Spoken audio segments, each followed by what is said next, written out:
Madame Jeannette Kagame yari umushyitsi mukuru mu muhango wo gutaha inzu y'amateka y'urwibutso rwa Ntarama mu karere ka Bugesera. Ni kuri uyu munsi wa none ku itariki 30 Gicurasi 2026 ubwo Jeannette Kagame yazaga kuba ari umushyitsi mukuru ndetse anataha anafungura ku mugaragaro iyi nzu y'amateka by'umwihariko yiganjemo ibikorwa bitandukanye, inyandiko zigaragaza amateka igihe u Rwanda rwanyuzemo cyangwa se inzira y'umusaraba abatutsi banyuzemo bo mu karere ka Bugesera banyuzemo mu 1994 ndetse iyi nzu ikaba yarabitse ibimenyetso bitandukanye nk'ibikoresho byakoreshwaga mu kwica, imyambaro bambaraga ndetse n'ibindi bitandukanye n'ubundi bibumbiye hamwe muri gahunda ya leta y'u Rwanda yo gusigasira amateka ndetse no kubungabunga ibintu byose bifite bihura n'amateka y'u Rwanda rwanyuzemo guhera mu mwaka w'1994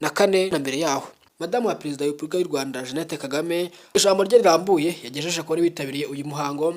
yagomeje abibutsa ko ubutwari, kwitanga ndetse gusigasira amateka biri mu nshingano zabo. Cyane cyane yanavuze muri rusange ko abanyarwanda dufite inshingano zo kubungabunga ndetse no gusigasira amateka, twirinda imvugo nyandagazi, imvugo mbi, imvugo zihembera amacakubiri ndetse n'izindi zose zishobora gutuma u Rwanda rusubira inyuma ndetse zikaba ziganjemo imvugo n'ubundi zishobora kugoreka amateka. Agomeza anakebura urubyiruko cyane cyane ko urubyiruko rwo mbaraga z'igihugu, ababwira yuko bagomba kwitwararika mu buryo bwose bushoboka, bagatungira agatoki aho babona ibitagenda neza, hanyuma bikanabaha imbaraga zo gukora cyane, ariko by'umwihariko bagakora banasigasira amateka ndetse banasura inzibutso kugira ngo bamenye byisumbuye ku mateka, n'ubundi bagasiba kuyabwirwa mu bitabo cyangwa se kubimva kuri radiyo, bakahigerera bakareba ishyano, amahano, ubwicanyi, akarengane byakorewe abatutsi mu 1994. Uyu muhango witabiriwe n'abayobozi bakomeye mu nzego nkuru z'igihugu, ni umuhango n'ubundi waje kuba kuri uyu munsi wa none. Bakaba hagaragayemo amagambo akomeye cyane yagiye atangwa n'abayobozi batandukanye mu nzego nkuru z'igihugu,